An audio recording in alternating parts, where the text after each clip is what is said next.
Hedda is a quietly heartbreaking film, with Hedda's actions to destroy the personal life of her former lover pushing them both to the edge.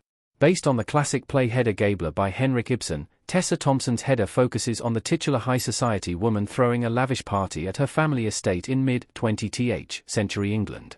Full of quiet manipulations and sneaky betrayals, Hedda is ultimately emotionally driven by Hedda's love-hate relationship with her former lover, Eileen.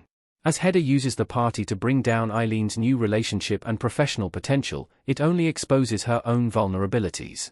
It all builds to a haunting and ambiguous ending for Hedda that lingers long after the movie ends. Why Hedda burns Eileen's manuscript? At the core of Hedda's conflict with Eileen is the latter's manuscript, which Hedda burns out of an apparent mix of rage, opportunism, and frustration with the world at large. One of the key elements of Hedda is the way the titular woman maneuvers and manipulates the various guests who've come to her estate party. At times, her motivations appear to be completely driven by frustration and anger, lashing out at her former lover by diminishing her work or insulting her new partner. At other points, Hedda seems genuinely sad that she is still not with Eileen instead of George, an agreeable but relatively meek academic. This causes her to lash out. The most overt reason Hedda has to steal Eileen's manuscript and burn it is to ensure that George gets the position both he and Eileen are vying for. Hedda repeatedly notes that she has become accustomed to finer aspects of life and that the newlywed couple needs the money. By destroying the manuscript, Hedda ensures her own financial future. It also feels like the act of a spurned lover. By tricking Eileen into believing she lost her own manuscript while Hedda quietly burns the pages alone, Hedda cracks Eileen's sturdy exterior and leaves her crushed by her own mistake. This finalizes the collapse of Eileen's relationship with her writing partner, new lover, Thea, a final piece of revenge. Even beyond those two motivations, there's a subtextual reason Hedda lashes out at Eileen. Hedda, a woman blessed with societal privilege but cursed with dismissive peers, is treated with far less respect than Eileen. While Eileen is still insulted and judged by some of her peers, she's the only woman able to bicker, joke, and debate with the academics. For much of Hedda, the titular woman moves behind the scenes to cause conflict, but she constantly relies on subterfuge and lies to push away any suspicion. She can command a room's attention, but not its respect. Eileen is looked down upon but remains a peer to their guests, whereas Hedda is too often an afterthought, prompting her actions. This lack of proper recognition is best defined by Judge Roland Brack, an old family friend who recognizes Hedda's wily ways but nevertheless only sees her as a prize to be won rather than a person to respect. This has left Hedda adrift, with the character beginning and ending her story contemplating suicide by walking into a lake. The true tragedy of Hedda's schemes and flawed relationships. Amazon MGM Studios. Hedda and Eileen are both tragic figures, whose sense of ego and confidence betray vulnerable women burned by love. The film never fully dives into their romance or what happened to formally splinter them apart once and for all, but the movie has a lot of fun parsing out the fallout of that collapse.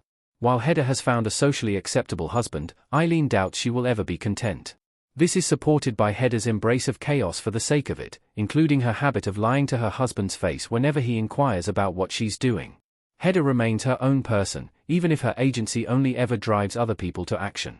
By contrast, Eileen has found respectability as a member of the academic field. She may be looked down upon as a woman in a male-dominated field, but her willingness to play their games and compose herself to their standards has elevated her in their world. Neither Hedda nor Eileen seems to be genuinely happy with these developments, however. Eileen is respected but frustrated, especially as she struggles with sobriety. Hedda is beloved but dismissed, using her ability to slip around unnoticed to complicate several relationships. They have moments of genuine happiness when they're alone, but Eileen finds something similar with Thea, while Hedda is left bitter and vindictive. Neither woman can be honest about their lingering feelings for the other, except in private. Even there, both of them do their best to deny any chance for a possible reconciliation, despite the temptation. In the process, both also painfully dig at the most vulnerable elements of each other and lay the groundwork for their eventual collapses. For Eileen, that means the loss of her manuscript. This pushes her to the brink of suicide, although her eventual gunshot injury is an accident. For Hedda, there's the implication that she must continue to play the part of the demure young woman, either in a one-sided marriage or at the behest of Judge Brack. Both women lash out at each other throughout the film, in part because they choose the proper paths for themselves rather than risk it all by being together. In the process, a former romance has curdled into cruel insults and vicious slights, leading both women to a psychological and spiritual breaking point. The true meaning behind Hedda. Hedda is a film about the petty impulses that can drive someone into the dirt on an emotional level. Despite the wealth and status of their position, the people attending Hedda's party are quick to commit adultery, betray friends, and attack one another.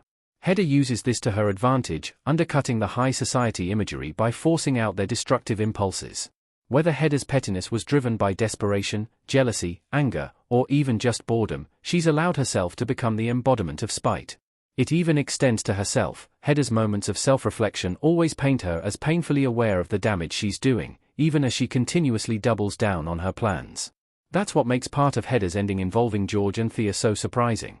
After Eileen's shooting, Hedda is surprised to discover that George is doing his best to help Thea reconstruct the thesis she wrote with Eileen. Despite the risk this poses to their financial future, George is adamant about helping because it's the right thing to do.